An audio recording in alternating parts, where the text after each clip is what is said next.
তার মাথার এই অংশের খুলিও নেই, এই খুলিটুকু নেই, মাথার এই অংশের খুলিটুকু নেই, শুধু মাঝে এইটুকু আছে আর নিচের দুই পাশে। এই দুই পাশের খুলিটুকু খুলে আপাতত মেডিকেল কলেজে রেখে দেওয়া হয়েছে। আমি এই মুহূর্তে আসলে যার সাথে দাঁড়িয়ে আছি, আমাদের এই 2024-এর ছাত্র জনতার যে অভ্যুত্থান, এই অভ্যুত্থানের একজন যোদ্ধা, সাহসী বীর যোদ্ধা, আমাদের ভাই ইমরান হাসানের সাথে আমি আসলে দাঁড়িয়ে আছি।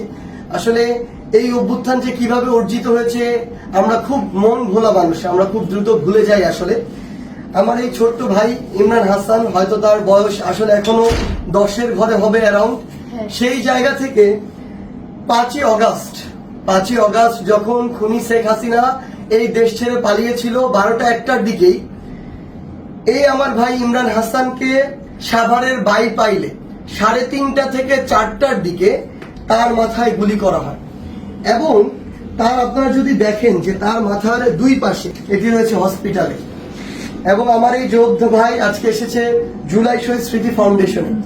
এবং সবচেয়ে বড় কথা হচ্ছে, আমার এই 10 বছরের ইমরানের মতো ভাইরা আমার যখন এখন পর্যন্ত গুলির আঘাতে তাদের মাথার খুলি হারিয়ে, এখন ওই মাথার খুলির অংশ ছাড়া বা ওই খুলিটি হসপিটালে রেখে শুধুমাত্র এভাবে হাঁটতে হয়, যখন আপনি তার চামড়ায় স্পর্শ করবেন আপনার হাতে তার মগজের নরম স্পর্শ লাগবে।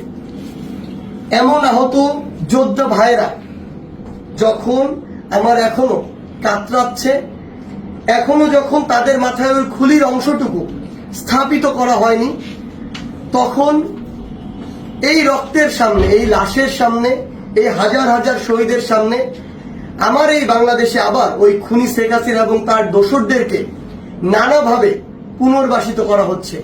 রাজনৈতিকভাবে নানাভাবে তাদের মধ্যে একাত্মতা ঘোষণা হচ্ছে।